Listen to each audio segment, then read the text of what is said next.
É isso aí, nação. Pós-derrota de ontem, o Flamengo pega fogo. Pois é, muita informação de bastidores rolando por aí, reunião de dirigentes. Vene Casagrande soltou agora há pouco que Vitor Pereira, se perder o Carioca, vai cair. Pois é, temos algumas notícias boas, como a volta do Vitor Hugo aos treinamentos. Temos também o Ângelo. O Ângelo tá com proposta de 12 ou 13 milhões de euros pelo garoto do Santos, de 18 anos. Bastidores pegando fogo após a perca da Recopa. Faz parte, né? Faz parte. Só faltou sair notícia do estado do gasômetro, né? Estádio do gasômetro sempre é usado como muleta, né? Após derrotas, mas enfim. Vamos torcer para que tudo entre nos trilhos e volte a correr bem. Maravilha, pessoal. Eu trouxe aqui um vídeo do João Guilherme, famoso comentarista do YouTube aqui agora, que trabalhou na Fox, agora tá na Paramount, e ele faz um comentário muito interessante na sua live a respeito de mudanças nesse time do Flamengo. Mudanças com relação a trocar um pouco, por exemplo, mexer no quarteto, trocar alguns jogadores que não estão rendendo, que eram para render, como o Santos. Então vamos ouvir o que o Vitor Pereira tem a falar sobre essas possíveis mudanças. Bora lá. E é difícil a situação, gente. Por quê? Porque o Flamengo ele está enraizado no ano de 2019. Existem figuras que estão no time do Flamengo que vivem do passado, desse momento épico, memorável, em que foram muito importantes, mas que há algum tempo não correspondem. O jogo, para mim, deixa uma lição muito clara e uma situação bem transparente para todo mundo que quiser enxergar, poder observar. Chegou a hora, definitivamente, de mudar a escalação do Flamengo. Aquela coisa do quarteto, aquela coisa dos jogadores intocáveis, de maneira nenhuma pode tirar jogador. Eu não sei, não. O Vitor Pereira vai continuar, ele não vai sair, pelo menos essa é a informação que se tem, ele não vai sair. E eu tenho a impressão de que ele, a partir deste jogo, deste momento, ele ganha força para implementar as mudanças. Um sintoma muito claro disso, Everton Ribeiro, jogador queridíssimo da torcida do Flamengo, ídolo da torcida do Flamengo, que dificilmente é criticado. Quando saiu de campo no Maracanã, ele foi vaiado. Eu não me recordo do Everton Ribeiro ter sido vaiado pela torcida do Flamengo.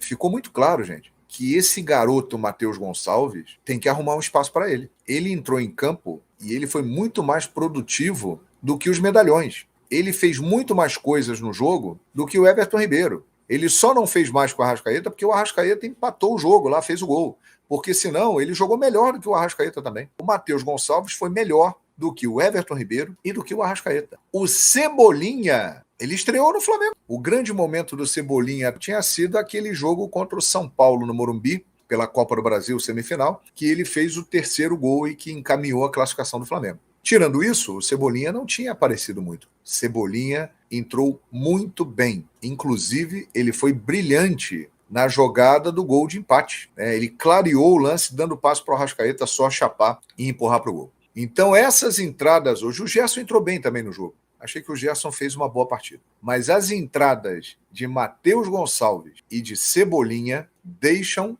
claro que existe espaço para modificações no time do Flamengo, hein? Aquela coisa de cadeira cativa de 2019, do time fantástico, dos jogadores maravilhosos que estão na história do clube e estão mesmo, mas isso não pode ser garantia de permanência no time. Vem aí um clássico contra o Vasco da Gama no domingo, muito tenso, principalmente por tudo que está acontecendo. O Flamengo entra com a corda no pescoço, diante de um Vasco que vem começando bem a temporada, e fica claro que mudanças precisam acontecer no time. O Matheus Gonçalves, ele tem que jogar, gente. O Matheus Gonçalves, que tem 17 anos, ele é uma joia. Ele precisa entrar no time do Flamengo. O garoto entrou e mudou o jogo. Então, ele tem que entrar. Ele está sendo mais produtivo, mais eficiente. O Cebolinha jogou muito bem também. Eu não duvido nada que domingo comecem jogando Matheus Gonçalves e Cebolinha. Não duvido. Não duvido mesmo. Aí você vai falar, vai tirar quem?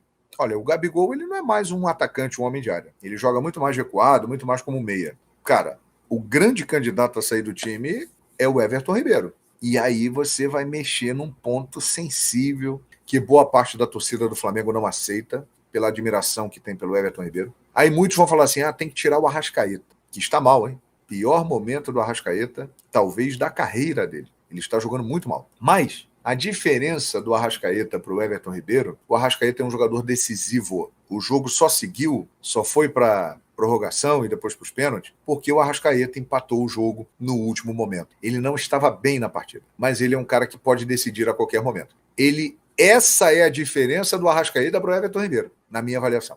O Arrascaeta é um cara que decide jogo. Então, é mais complicado para mim tirar o Arrascaeta do que tirar o Everton Ribeiro. Então, pode ser que se arme um time do Flamengo com o Gabigol, com o Arrascaeta, com o Matheus Gonçalves, com o Pedro, com o Cebolinha, ou, de repente, num primeiro momento não acredito que Pedro vá sair, mas se não apresentar um bom futebol, até pelo que representa o Gabigol e pelo empenho dele, pela presença dele, ele é um cara que está sempre lutando, tem um histórico fantástico, o Cebolinha vai começar a incomodar e brigar por um espaço nesse time do Flamengo. O Vitor Pereira, na trajetória dele como treinador, ele sempre teve equipes que jogaram com 2 jogadores bem abertos. Ele gosta disso. Esse esquema dele com o Pedro fixo e com o Gabigol ali por perto flutuando, é um esquema que ele chegou no Flamengo, que ele implementou no Flamengo, que ele também usou no Corinthians com Yuri Alberto e Roger Guedes, mas ele gosta de equipes com jogadores pelos lados com profundidade. E por isso eu acho que o jogo de hoje